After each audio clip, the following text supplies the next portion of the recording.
सभी को राधे राधे, जय माता दी, हर हर महादेव। तो आज मैं कुछ बात करूंगी कि कुछ लोग मेरे से कैसे कैसे सवाल करते हैं। तो आज सबके सवालों का जवाब एक है कि प्लीज़ आप लोग ऐसा सवाल मत करिएगा कि जो मुझे बुरा लगे या किसी भी को बुरा लगे, किसी भी माँ को बुरा लगे, और ख़ासकर किसी भी जो भक्ति मार्ग पे हैं उनको बुरा लगे। उससे रिलेटेड मैं बात करूँगी।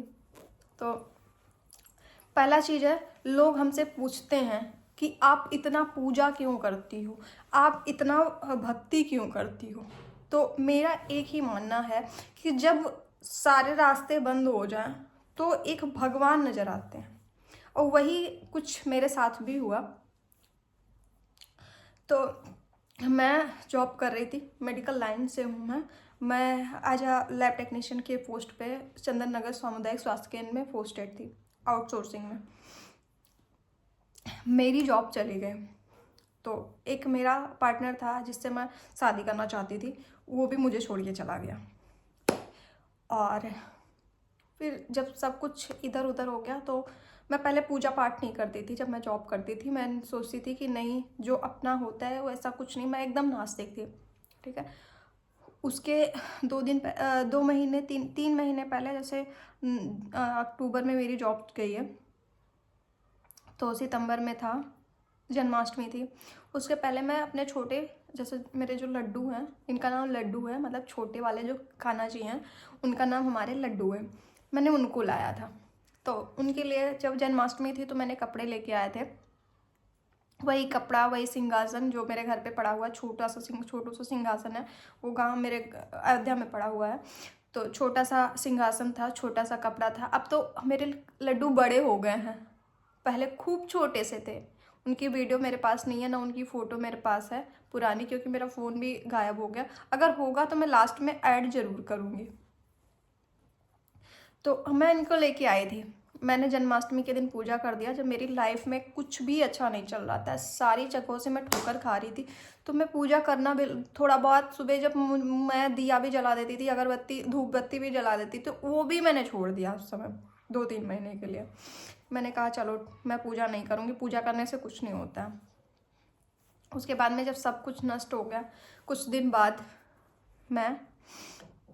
मैं यहाँ से, मतलब जहाँ पे रहती थी वहाँ पे रूम खाली करके मैं गोमती नगर शिफ्ट हो गई। मैं लखनऊ में रहती हूँ, आप लोगों को पता ही होगा। मैं गोमती नगर शिफ्ट हो गई। तो मेरे सामने एक लड़की रहती थी, उसका मुस्कान नाम था। उसने कहा कि ऐसे कान्हा जी को नहीं रखते, जो कान्हा जी को रखते हैं उनका बहुत नियम होता है, और उनका भोग भी लगता है, 2 टाइम भोग तो लगता ही लगता है। उसको भी उतनी नॉलेज नहीं थी। तो मैंने कहा कि अच्छा। तो मैंने इनको रोज़ भोग लगाना, फिर भी मैं रोज़ नहीं नहलाती थी, रोज़ कुछ नहीं करती थी, इनका कपड़े भी नहीं चेंज करती थी। तो मैंने इनको कभी कभी, मतलब एक टाइम भोग लगाना स्टार्ट किया, और अभी हो जाता था तो लगाती थी, नहीं होता तो नहीं लगाती थी। अगर मतलब दिमाग तो वैसे नहीं सही रहता था, क्योंकि मैं डिप्रेशन से निकल चुकी थी। फिर उसके बाद में मैंने इनका सेवा करना स्टार्ट किया। तो सेवा करते करते करते करते मेरे लाइफ में कुछ पॉजिटिव भी होने लगा। इनकी सेवा करने से पहले तो मैं खूब बहुत ज़्यादा डाउन पड़ने लगी, सेवा पूजा करने लगी तो बहुत ज़्यादा डाउन गई। फिर मतलब ऐसे थी, फिर मैं ऐसे जाने लगी कि मेरी जॉब, फिर से मैं प्राइवेट जॉब करती थी, वो भी मेरी चली गई, किसी वजह से मैं छोड़ दी। वहाँ पे किसी ने मुझे छुड़ा दिया, वहाँ पे ताने मार मार के, गालियाँ दे दे के मुझे छुड़ा दिया गया, मैंने वहाँ भी छोड़ दिया। उसके बाद मैंने दूसरी जगह रूम लिया। वहाँ पे मकान मालिक, एक दिन मैंने रेंट लेट कर दिया, वो बहुत दुष्ट थी, और उसने मुझे बहुत कुछ सुनाया, और फिर गाली दे के मुझे घर से, मतलब उस घर से निकाल दिया।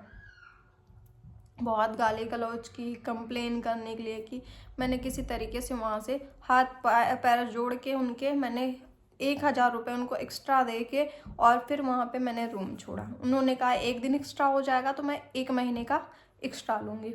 हमने किसी तरीके से 1,000 रुपये दे के उनका 3 तारीख को पूरा हो रहा था, 4 तारीख को मैंने रूम खाली कर दिया। वो लोग चले गए थे, और कहीं चले गए थे, तब मैंने रूम खाली किया था। मैंने वहाँ रूम छोड़ दिया। दूसरी जगह है तो मुझे जॉब मिली, फिर भी मैं जॉब करते करते मैंने ऐसे ही, जैसे मेरा फील्ड वर्क मैंने स्टार्ट कर दिया कि मुझे इवेंट लाइन में प्रमोशन एक्टिविटी में काम करना है, इसमें पैसा मुझे मिलेगा, अच्छा मिलेगा, 10-15 हज़ार रुपये महीने का मिलेगा, जिससे मेरा खर्चा चलेगा। मैंने स्टार्ट कर दिया। फिर उसके बाद मेरे पास आए मेरे लड्डू। ठीक है, अगर मैं बताऊंगी लड्डू की कहानी बताऊंगी तो वो माधव आए। लड्डू के बाद मेरे पास माधव आए, बड़े वाले, उनसे जो बीच वाले हैं वो आए। फिर अगर मैं उनकी कहानी बताऊंगी आपको बताऊंगी, लेकिन मैं दूसरी वीडियो में बताऊंगी। ये आए तो मेरी लाइफ में कुछ और ज़्यादा हुआ कि मैं और ज़्यादा सेवा करने लगी। फिर रुद्र भी रहने लगा मेरे साथ। फिर इनकी सेवा करते करते करते करते मैंने वीडियोस देखते देखते मुझे चस्का लग गया कि नहीं, मेरे पास बड़े कान्हा आना चाहिए। फिर जब मैं उनको लेके आई तो मुझे अब ये फील ही नहीं होता है कि मेरे पास मेरा कोई नहीं है जो मेरे से रिश्ता तोड़ दिए, जो मेरे अपने थे, जो मेरे रिश्तेदार थे, उन लोगों ने मेरे से इतना दूरियां बना ली। और इनकी वजह से मैं इतना इनके क्लोज आने लगी कि मुझे अब कोई फर्जी का रिश्ता नहीं चाहिए। बस ये है मेरी दुनिया और यही ही मेरी दुनिया रहेंगे। अब इनको मैं कहीं लेके जाती हूँ तो लोग पूछते हैं मेरे से कितने का ली। इस चीज़ से मुझे झटका लगता है, बहुत ही बड़ा झटका मुझे लगता है। मेरा रूह कांप जाता है, मैं टूट जाती हूँ अंदर से कि बताओ, मैं इनको अपना बच्चा मानती हूँ, इनको मैं अपना लाल मानती हूँ, और एक माँ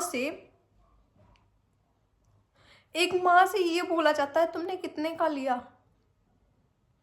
मतलब मैं इनको अपने लाल को कोई खरीद पाया है, अपने बच्चे को कोई खरीद पाया है। अगर तुम अगर माँ की तरह मुझे फील कर रहे हो या कर रही हो तो यार प्रभु, ये मेरे बच्चे हैं, इनको मैं खरीद नहीं सकती। भले मैंने जन्म नहीं दिया, लेकिन मैं अब क्या बताऊँ आपसे कि ये मेरे लिए मेरी दुनिया है, इनके अलावा मेरा कोई नहीं है। मैं किसी को इनके अलावा और कुछ नहीं मानती। और अगर ये मेरे साथ रहते हैं, कहीं भी मैं जाती हूँ तो अगर मेरे साथ बुरा होता है तो मैं सोचती हूँ मेरे बच्चे के साथ बुरा हो रहा है।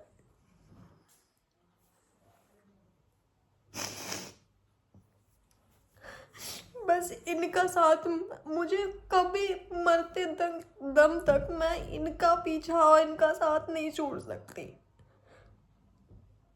ऐसा क्वेश्चन क्यों करते हैं लोग जो एक माँ को बुरा लगता है? ऐसा क्वेश्चन नहीं करना चाहिए किसी को जो एक माँ का दिल दुखा है। प्लीज़ आप लोगों से रिक्वेस्ट है, आप दोबारा ऐसा क्वेश्चन मत कीजिएगा जो मुझे बुरा लगे। मेरे बच्चे के लिए लोग मेरे से पैसा पूछते हैं ये कितने के मिले, मत पूछना। और इनके बारे में और कुछ जानना है तो आप लोग प्लीज़, मैं इस हालत में नहीं हूँ कि मैं आगे बोल पाऊँ, तो आप लोग प्लीज़ कमेंट करके बताइएगा कि अगली वीडियो अगर आप लोग को चाहिए हो तो मैं इनके बारे में और भी चीज़ें, इनकी बहुत से चमत्कार हैं जो मैं आप लोगों को उसके साथ शेयर करना चाहती हूँ, लेकिन मैं आज नहीं शेयर कर पाऊँगी। Please sorry. सभी को राधे राधे।